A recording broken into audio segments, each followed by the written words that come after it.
हर हर महादेव, जय श्री राम सभी को। कैसे आप सभी? So this video is for BA third semester students जिनका हिंदी सब्जेक्ट है। और आज हम लोग व्यंग पढ़ेंगे, पगडंडियों का ज़माना बाई हरिशंकर परसाई। मैं आपको बता दूं, ये मेरी फेवरेट, जितनी भी मेरे थर्ड सेमेस्टर का जितना भी हिंदी का टॉपिक है उसमें मेरा बहुत ही ज़्यादा फेवरेट एक मित्रता है। गिल्लू भी मुझे अच्छा लगता है और ये पगडंडियों का ज़माना है, मुझे बहुत ही ज़्यादा पसंद है ये। मैं इवन इसको जब मैं पढ़ रही थी तो मुझे काफ़ी हंसी भी आ रही थी, मुझे मज़ा भी आ रहा था इसको पढ़ने में। और आई होप कि जिस तरीके से मैं एक्साइटमेंट से इसको पढ़ी थी वैसे ही आप भी इस वीडियो में पढ़ोगे। तो चलिए शुरू करते हैं। सो मैं पहले ही बता दी कि ये व्यंग है, यानी ये एक तंज कसा गया है उन लोगों के ऊपर जो लोग पगडंडियों का जो है सहारा लेते हैं। अब मैं बता दूं पगडंडी क्या होती है। पगडंडी इज़ अ शॉर्टकट, है ना।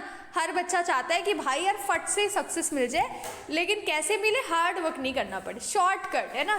CTRL प्लस कुछ दबा दे, कंट्रोल प्लस कुछ दबा दे और मुझे सक्सेस मेरे हाथ में मिल जाए, समझ रहे हो। तो बेसिकली हरिशंकर परसाई जो है उनके अध्यापकों से बड़े कनेक्शन थे, ठीक है। तो उससे होता क्या था, उनके पास लोग आते थे और उनसे कहते थे कि यार मेरे बेटे का नंबर बढ़वा दीजिए। तो इसी वजह से ये जो लिखे हैं उन्होंने, ये उन लोगों पे एक व्यंग है, ये एक तंज कसा गया है और आप इसे पढ़ोगे तो बहुत मजा आएगा। चलिए शुरू करते हैं विदाउट वेस्टिंग एनी टाइम। तो वह कहते हैं साध्य महत्वपूर्ण हो गए, साधन को इग्नोर किया जा रहा है। जैसे कि नहीं होता है कि आप क्या साधन जो है वो इग्नोर कर दिया है कि कैसे करें, बस ये है कि मुझे वो चीज़ कंटेंट मिल जाए, यानी मुझे सारी बुक्स प्रोवाइड हो जाए लेकिन मुझे पढ़ना ना पड़े, सिंपल सा यही समझ लो। जीवन से ईमानदारी, नैतिकता, मूल्य, आदर्श ये सब महत्वहीन हो गए, इन सब बातों की कोई वैल्यू नहीं रह गई है और जो इसकी बातें करता है वो मूर्ख है सबसे बड़ा, ठीक। सो बेसिकली वो क्या कहते हैं, एक आदमी उनके पास आते हैं, ठीक है। उन्होंने बहुत ही अच्छा डिस्क्रिप्शन किया है, मैं आपको बता दूं। वो कहते हैं कि एक आदमी मेरे पास आया, ठीक है, और कहा कि एक अध्यापक से कहे उनके नंबर बढ़वा दूं, यानी उनके बेटे के नंबर बढ़वा दूं। सो अरसे बाद ईमान याद आ गई उन्हें। वो कहते हैं कि ये बात सुन के मुझे कई सालों बाद मुझे मेरी ईमानदारी याद आ गई और बेसिकली उसी दिन मैंने ये प्रतिज्ञा की। यह बात सुन पुरानी कथाएं भी याद आ गई उन्हें। सो बेसिकली होता क्या है, वो प्रतिज्ञा करते ही इंद्र विष्णु परीक्षा लेने के लिए आ गए। वो कहते हैं कि जो आदमी आया था, जो उनसे कहा कि मेरे बेटे के नंबर बढ़वा दीजिए, वो उनको इंद्र और विष्णु लग रहे हैं। यानी वो कह रहे हैं कि ये पक्का भगवान है जो मेरी परीक्षा लेने आए हैं और आज तो मैं इसमें पास होकर दिखाऊंगा। और मुझे मेरी ईमानदारी और प्रतिज्ञा याद आ गई कि वो मैं तो बहुत ईमानदार हूँ, मैं ये सब काम नहीं करूँगा, ठीक है। उन्हें विश्वास नहीं था कि कोई इस ज़माने में लंबी तपस्या करेगा। वो एक तरीके से ह्यूमर क्रिएट कर रहे हैं। वो कहते हैं कि भगवान जी को तो विश्वास ही नहीं था कि इस ज़माने में भी कोई इतना ईमानदार व्यक्ति होगा, ठीक है। चार कहानी लिख लोग युग प्रवर्तक की लिस्ट में आने के लिए प्रयास करते हैं या फिर नाम खोजते हैं। बेसिकली जैसे यहाँ पे बोला जा रहा है, तो बेसिकली वो कहते हैं एक तरीके से कि चार कहानी लिख के लोग युग प्रवर्तक की लिस्ट में अपना नाम खोजने लगते हैं। जैसे आप मान लो एक कवि हो या फिर आप राइटर हो कहीं, ठीक है, पोएट हो या राइटर हो, आप जब लिखना शुरू करते हो तो लोग क्या सोचते हैं कि बहुत ही जल्दी सक्सेस मिल जाएगी और मेरा वो लिस्ट में नाम आ जाएगा कि युग प्रवर्तक वाली लिस्ट में, कि इनकी वजह से, इनकी राइटिंग की वजह से जो है हमारा जो नेशन है, जो हमारी कंट्री का हालत है, बोलते हैं ना literature is a reflection of society. कुछ भी कोई लिख रहा है वो सोसाइटी में हो रहे कुछ ऐसी चीज़ें होंगी, किसी इविल पे फोकस करने के लिए ऐसे लिखा जाता है। तो वो कहते हैं कि चार कहानी लिख के ये लोग सक्सेस पाना चाहते हैं, ठीक है। तो मैंने इसे अनुचित व अनैतिक मानता हूँ और मैं यह काम नहीं करूँगा। वो अपने मन में सोचे कि देखो ये देवता इंद्र विष्णु ये सब मेरी परीक्षा लेने के लिए आए हैं और मैं तो इसे बड़ा अनैतिक मानता हूँ, और देखो मैं अपने मन में प्रण करता हूँ कि अब मैं बिल्कुल इनको प्रूव करके दिखाऊंगा कि देखो भाई मैं तो इसमें पास हो गया, ठीक। मुझे ये चीज़ बहुत ही अनुचित लगती है, अनैतिक लगती है कि मैं किसी का नंबर बढ़वाऊँ। होता क्या है, मुझे आशा थी ये अब देव रूप में प्रकट होंगे और कहेंगे वत्स तू रखा। सो बेसिकली वो कहते हैं कि मुझे यकीन था अब ये जो देव रूपी जो मानव है जो आए हैं मेरे सामने, वो अभी अपना असली स्वरूप में आएंगे और कहेंगे वत्स तू बोल, तुझे क्या चाहिए, बोल, हिंदी साहित्य के इतिहास में तेरा नाम सबसे ऊपर लिखवा दूँ। तो बेसिकली वो कहते हैं कि अभी भगवान जी अपने रूप में आएंगे और मुझसे कहेंगे कि बोलो तुम्हारा नाम सबसे पहले लिस्ट में लिखवा दूँ। हिंदी इतिहास वाले जो लिस्ट होती है ना, जिसमें सब लोग बहुत राइटर्स के नाम होते हैं, उसमें पहले अध्याय पे लिखवा दूँ, या समीक्षक की तेरे घर पानी भरने की ड्यूटी लगवा दूँ। सो बेसिकली यहाँ पे ये ह्यूमर क्रिएट करते हुए कह रहे हैं कि भगवान जी कहेंगे यार अपने रूप में आके कि बोलो वत्स, तुम्हारा नाम सबसे पहले लिस्ट में कवि राइटर्स की लिस्ट में लिखवा दूँ, या फिर समीक्षक की तेरे घर पानी भरने की ड्यूटी लगवा दूँ। ठीक है, वे मौलिक रूप में तो आए पर वह प्रसन्न होने के बजाय भुनभुनाकर चले गए। अब वो कहते हैं कि वो रूप में तो आ गए, अपने असली रूप में वो आ गए, लेकिन होता क्या है वो भुनभुनाकर वहाँ से चले गए। मैंने सुना वो कह रहे थे आजकल साला वह ईमानदार बन गया है। तो समझ रहे हो कि इसमें वो बताते हैं कि मैं जिसे देव समझ रहा था वो तो मनुष्य ही निकला, और वो क्या कह के गया कि आजकल साला ये बहुत ईमानदार हो गया है। समझ रहे हो मैं जिसे देवता समझा वह आदमी निकला। मैंने अपनी आत्मा से पूछा, मतलब वो खुद से पूछते हैं, हे आत्मा तू मुझे बता, क्या गाली व बदनामी करा कर मैं ईमानदार बना रहूं?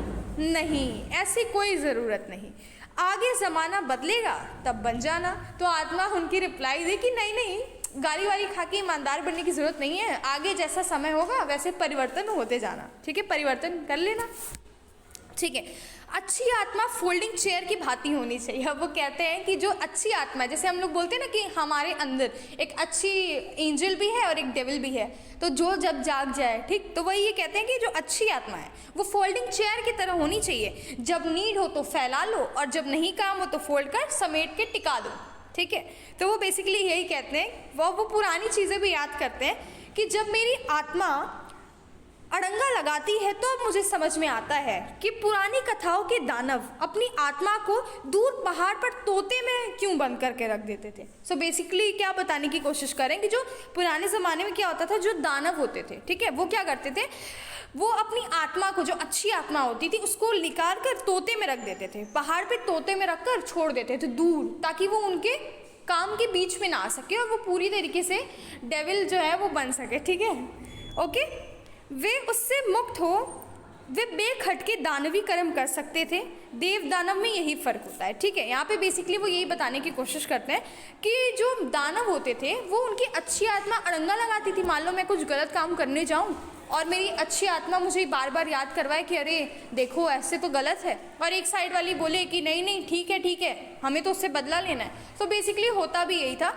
तो दानव क्या करते थे, अपनी आत्मा को बांध के तोते पर रख के दूर पहाड़ी पे छोड़ देते थे और फिर बेखटके ये सब काम करते रहते थे। ठीक है, तो देव और दानव में यही फ़र्क होता है, क्योंकि आत्मा जो है वो देवों के पास होती है, जो उनकी अच्छी एंजल वाली आत्मा होती है, और दानव के पास वो नहीं होती, तो इसीलिए वो दानवी कार्य कर सकते हैं। ठीक है, मैंने ऐसे आदमी देखे जिसने आत्मा कुत्तों में भी, यानी वो कह रहे हैं कि मैंने ऐसे आदमी देखे हैं जिसने अपनी आत्मा कुत्तों में रख दी है, किसी ने सुअर में।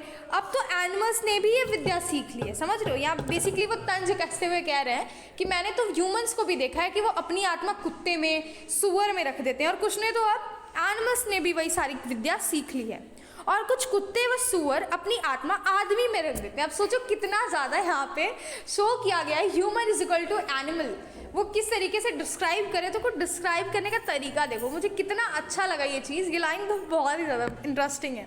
बेसिकली वो क्या कहते हैं कि कुछ इंसान होते हैं वो अपनी आत्मा कुत्तों में रख देते हैं, और जो कुत्ते होते हैं वो अपनी आत्मा सुअर में या इंसान में रख देते हैं। ठीक है, मेरी आत्मा ने कहा तो मैं ईमानदार बनने की बात त्याग दी। मतलब उनकी आत्मा ने कहा ना कि नहीं गाली खाकर ईमानदार बनने की ज़रूरत नहीं है, तो मैंने भी ये बात त्याग दी और मैं सबके नंबर बढ़वाने लगा। बेसिकली इस लाइन का यही कंटेक्स्ट है। ठीक है, अब आगे बढ़ते हैं।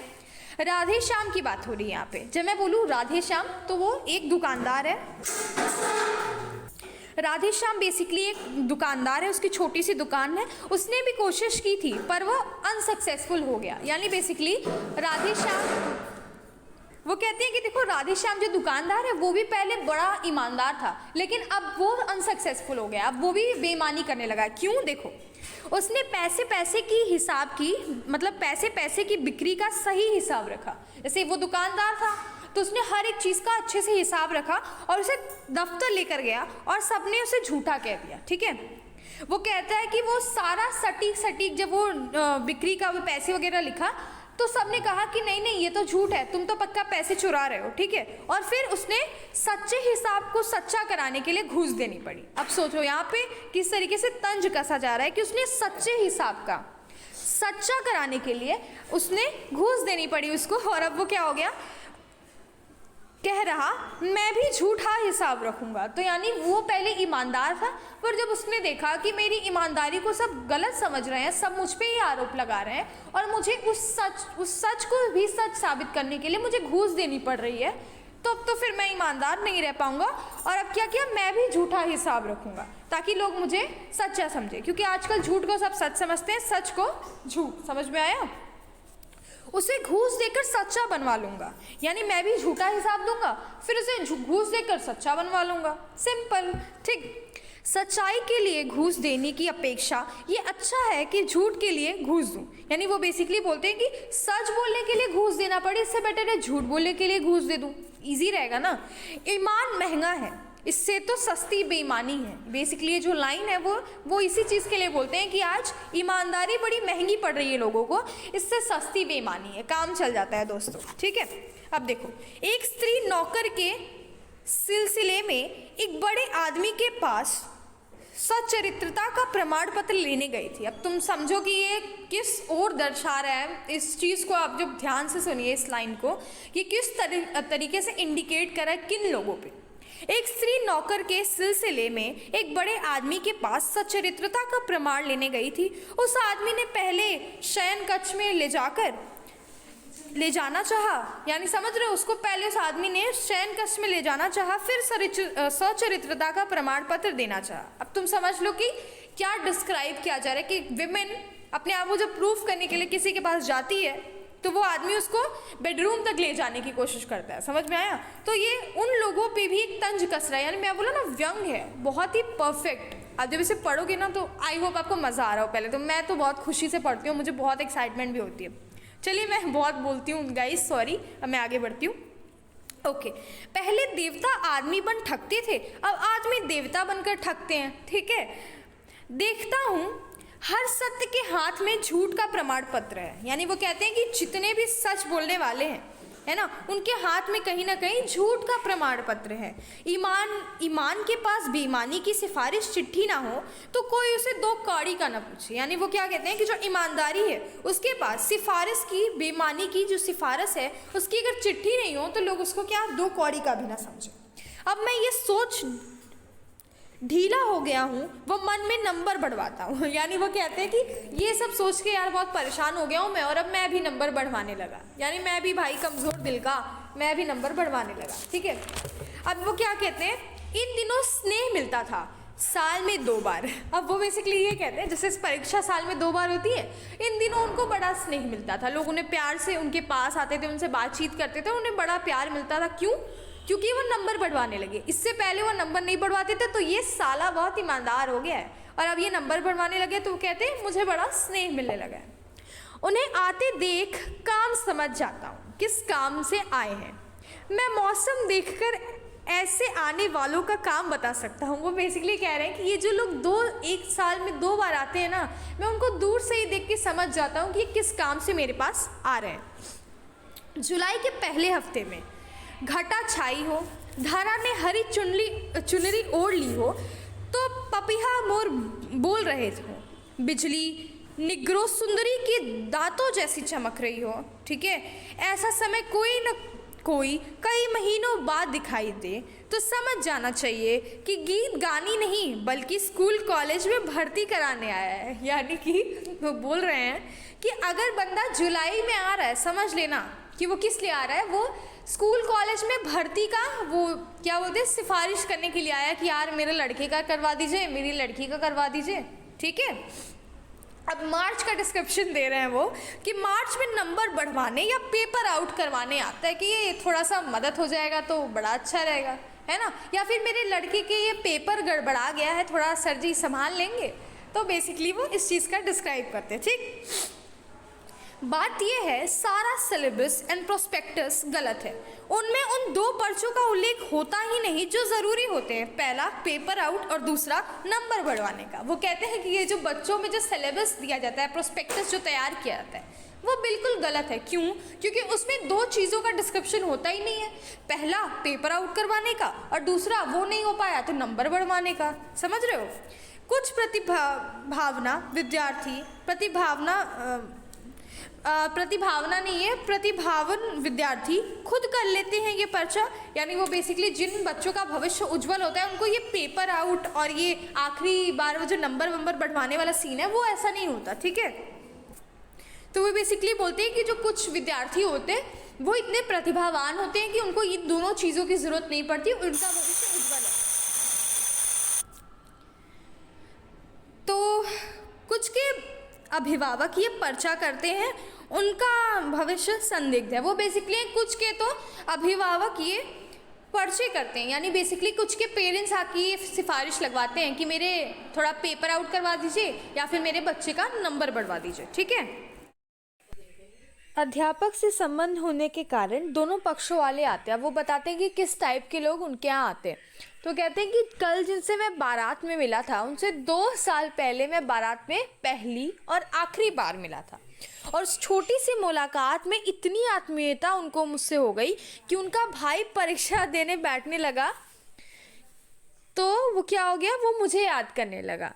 सुना है विरहन को बरसात में प्रिय की बड़ी याद सताती है, परीक्षा के मौसम में भी कुछ का विरह जाग उठता है। कहने लगे, प्रोफेसर आपके मित्र हैं, उन्हें एक पर्चा निकालना है, कुछ हिंट दिला दें।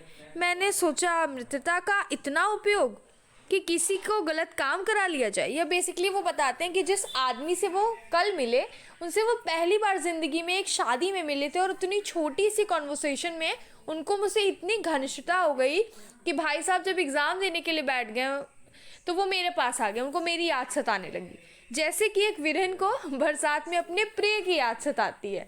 तो बेसिकली हर एक कॉन्टेक्स्ट में ह्यूमर और सटायर दोनों साथ में है। भाई मैं इनकी फ़ैन हो गई, भाई गजब लिखे हैं, ये मज़ा आ रहा है पढ़ने में।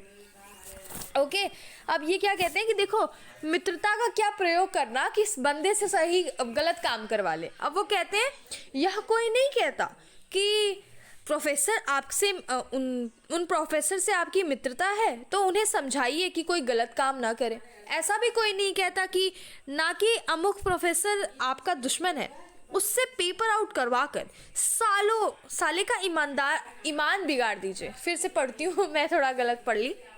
वो कहते हैं कि कोई ऐसा भी नहीं कहता कि अमुक प्रोफेसर दुश्मन है आपके, उनसे पेपर आउट करवा के उस साले का ईमान बिगड़वा दीजिए, ठीक है। नहीं, दुश्मन सुरक्षित है, ईमान तो मित्र का बिगाड़ा जाएगा, ठीक है। जैसे आप आपके मित्र हैं, अगर आपसे कुछ गलत काम करवाते हैं और आप भाई मित्र हैं, चलो कर दिया, मान लो बंदा खड़ा है बाहर लेकिन लिख रहा है कि भाई बंदे का नाम लिखो, अब बंदा हाथ पैर जोड़ रहा है तो आपने नहीं लिखा, बोले छोड़ो जान दो यार दोस्त, और आपका तो ईमान बिगड़ गया क्योंकि आपने ऑनेस्टी के साथ छोड़ दिया उस मित्रता के चक्कर में। तो कहते हैं कि भाई मेरा ही दोस्त का ईमान बिगड़ने वाला है। अधिकांश देखो इसमें जो नंबर बढ़वाने वाले या पेपर आउट करवाने वाले हैं उन पे हंसा भी नहीं जा सकता। वो क्या कहते हैं कि उनमें से कई तो बहुत परेशान होते हैं, घबराए हुए होते हैं और दया के पात्र होते हैं। कैसे, सुनिएगा। कोई चाहता है कि लड़का पास हो तो नौकरी करवा दें, है ना, क्योंकि परिवार की जिम्मेदारी संभालनी है और परिवार की दुर्दशा भी बहुत है, तो कितना अफोर्ड भी नहीं कर सकते, ऊपर से पास भी नहीं हो रहा, तो पहले बंदा पास हो जाए ताकि उसकी नौकरी करा दें।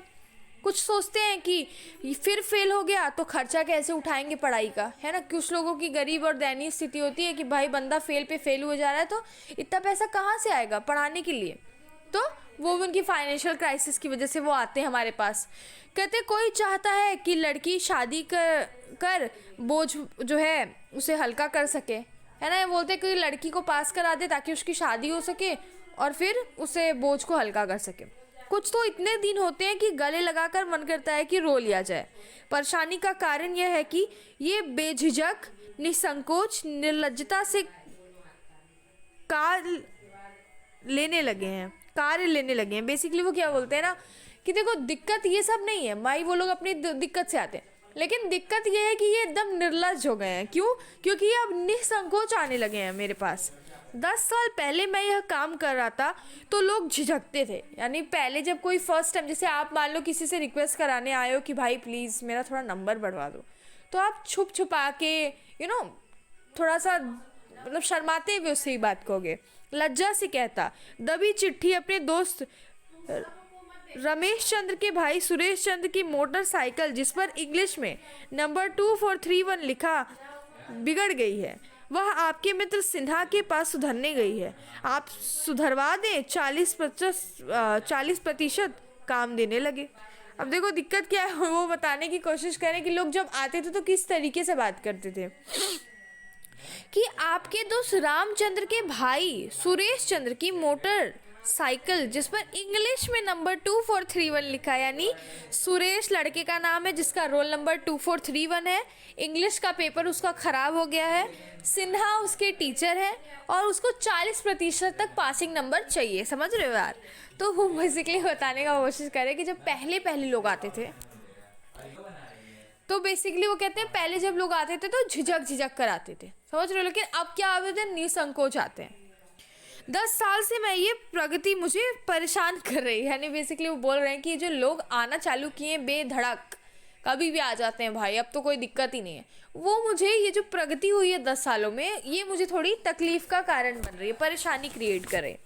जैसे सबने मान लिया कि आम सड़क बंद हो गई है, उन पे तख्ती पड़ गई है, सब पगडंडियों से जा रहे हैं, चलते चलते कांटे झाड़ियाँ साफ हो गई हैं, सड़कों जैसी चौड़ी व चिकनी हो गई हैं पगडंडियाँ। देखो पगडंडियाँ वो रास्ता होता है, इसे shortcut.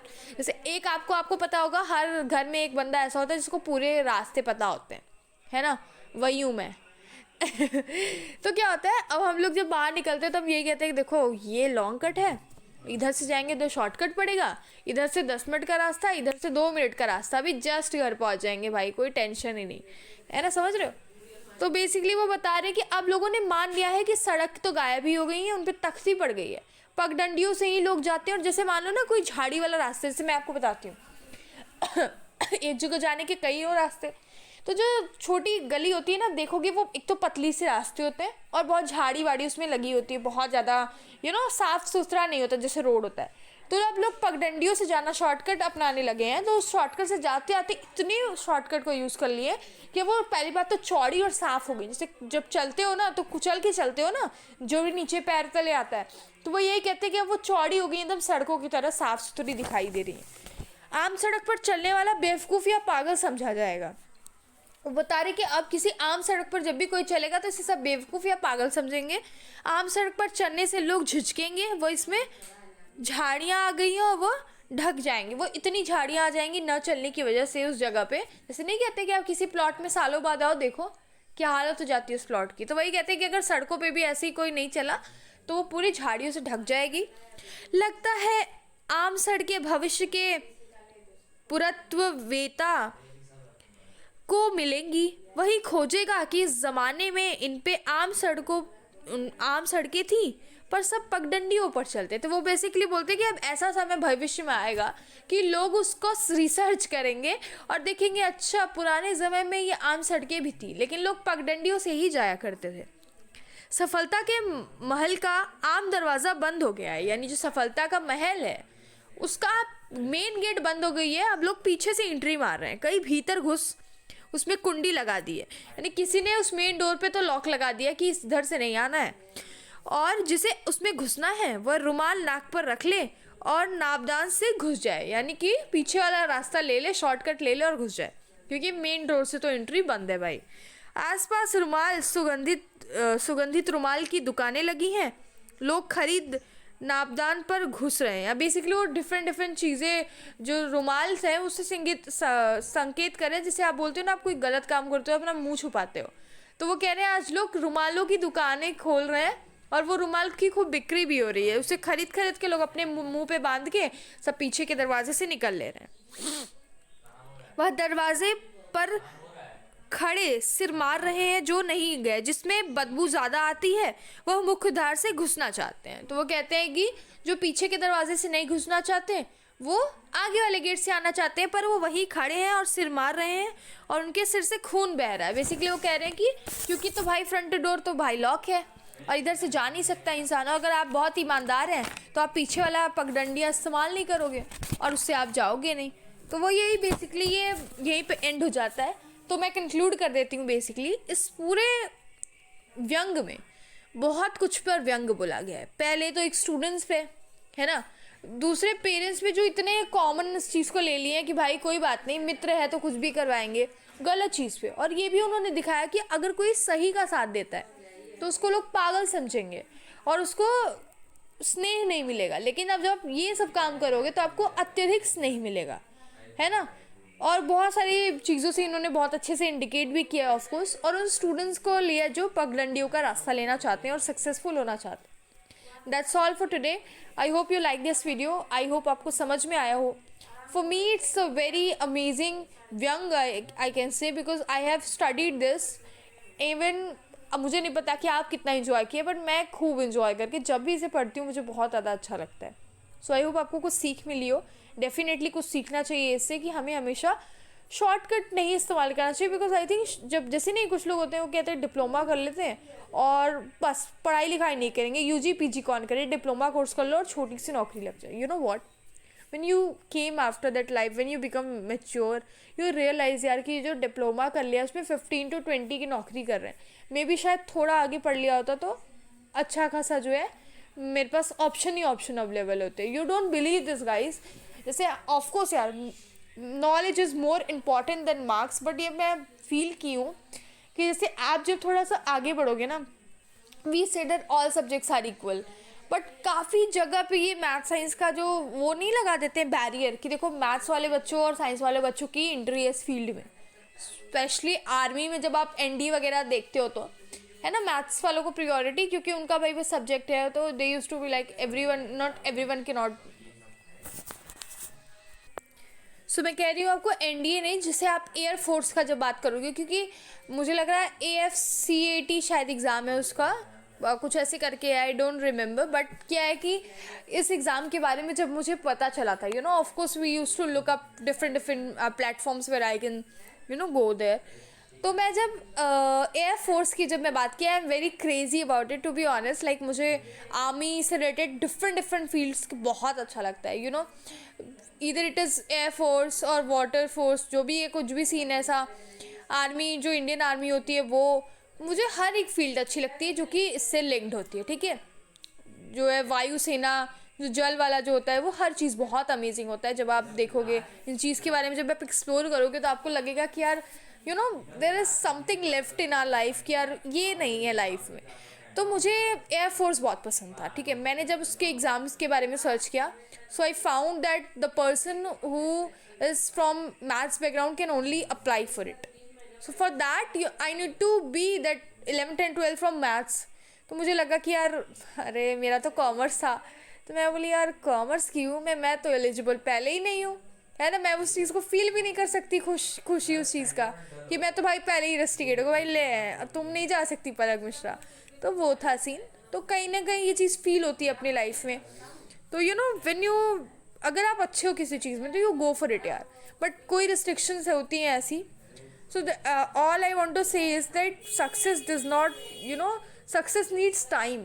It does not happen in one night कि भाई एक रात की बात है, पढ़ लिया and we got successful. No यार, बहुत ही अच्छा खासा टाइम लगता है, you know, अपने आप को उस चीज़ में सेटल करने में भी बहुत टाइम लगता है।